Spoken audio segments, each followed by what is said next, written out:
When the children begin creative writing, or I should say begin the transition level and are learning now how to translate the letters into words, or sounds into words using letters or something like that. When they're doing that, as I showed you, they already know how to stamp and can stamp things out, like even going to grandma's house because it's lots of fun. That child is quite comfortably ready to write that in terms of letters. Now when the children get ready for that level, all they do is, this is an example, it's kind of been sitting on the bottom of the box for a while. This is an example of a child who's written, once there was a dog, his name was Anthony. He liked to listen to music. One day he was listening to the music when a man said, hello, little Anthony. Oh, hello, little dog Anthony. Okay. Now what happens is that children will begin their creative writing by writing things on chalkboards, and they can ask, initially they don't ask anybody for spellings, they simply do what they kind of spell it the way they think it should be spelled or look at the decoding chart. But they write it out on a chalkboard. They write it on a chalkboard first, so that if they want to change something, or if they want to change a spelling or even a word or anything, they're doing it on a chalkboard, and they don't have to keep erasing paper. Okay? So chalkboards first, then they translate it to paper.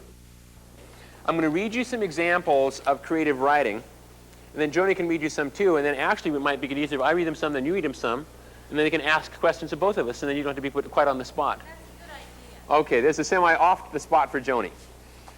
One of the points of the program, though you kind of rotate through 4 of the stations for reading, or 1 for handwriting, 3 for reading, 1 for like stamping out for creative writing, but the program fades into, or many of the stations just fade away to creative writing after a while, because it's the writing and reading that is so important.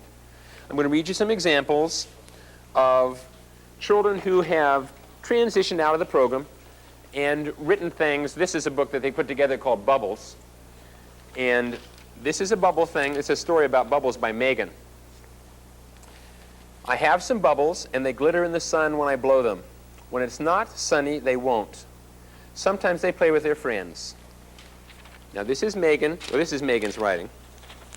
Okay, there's Megan's writing. Megan's a first grader. Then she had to draw a picture to go along with it, and you might recognize the format of words on one page and picture on the next, though we accept a variety of formats. This is by Mark. Bubbles, bubbles, bubbles, I wish I lived in a bubble. I would eat the honey and drink the dew. It would be so much fun that would be the only thing I would want to do.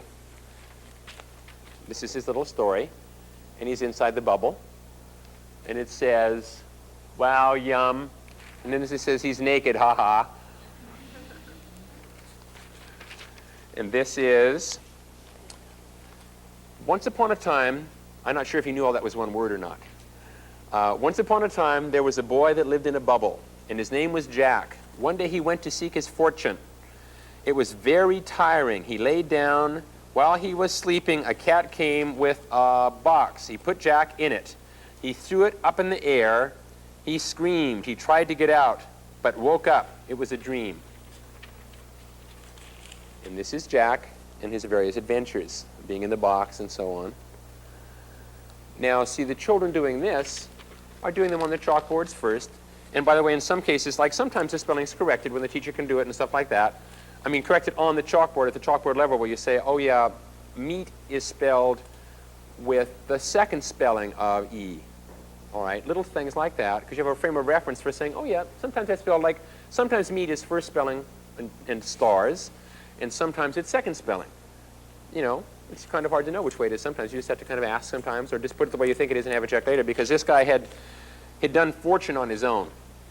Okay, so it's F-O-R-C-H-I-N-T. Close enough. I could tell what he meant. And so that spelling isn't something that's hammered home right away necessarily. It's worked out over time. It's because you have a frame of reference. The decoding chart is the frame of reference. And also when children begin their creative writing, they've gone through the workstation that only like 2 of you got to go through, where they had those like dolch words or whatever they would be called.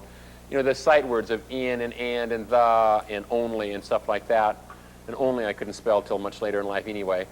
But have those words, so they know how to spell them, so when they begin creative writing, they already know how to spell lots and lots of words. Now, Janie is going to Joni. Who's Janie? Okay, want to read him something? This is from Joni's classroom. This just goes with, we did a little paint with water picture he got to choose. Oh, if you don't know who Joni is, that's Joni. Hi. And she's from Salt Lake City, or near there, Right. Very and teaches. First grade. Yeah. You passed the test. Yeah. So First. which one, you know? Yeah. One day, little bear went out to play. He could tell it was spring. The flowers were out and the sun shined brightly. He saw some bees. One of the bees made the other bees march. Whenever they saw him, they bowed. He was the king bee.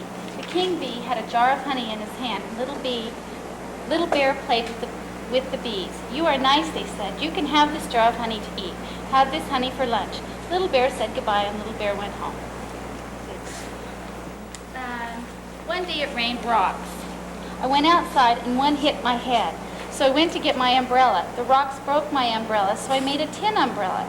Then I collected pretty rocks, and then I sold them for money.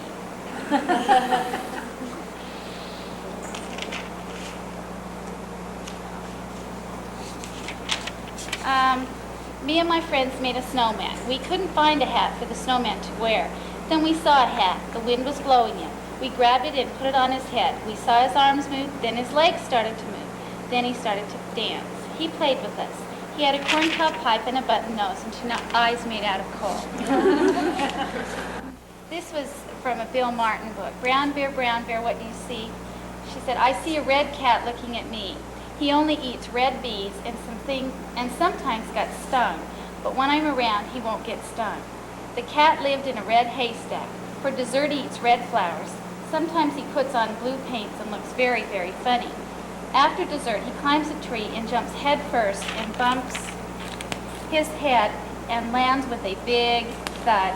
And she wrote big thud in capital letters there. So I didn't have time to choose their best, but some of their ones I thought. But there's a whole bunch. Those are of pretty them. good for not best. Yeah, they wrote wonderful stories. I can't say enough wonderful things about the creative writing that they did. And they didn't feel inhibited at all. And the process that, what's his name this morning? What was the guy's name this morning? Graves did this morning where you questioned them and went over you conferenced with them and helped them correct their stories and asked them questions. That was an important process to make their creative writing excellent. And by the time they got done, they were so proud of it. They just wanted to share it with everyone. I just thought it was wonderful to think. And our principal would come in, they'd show it to her. Anyone that came in the room, that's the first place they'd go, get their stories and share them. And I thought that was a commendable thing. And then the reading as well.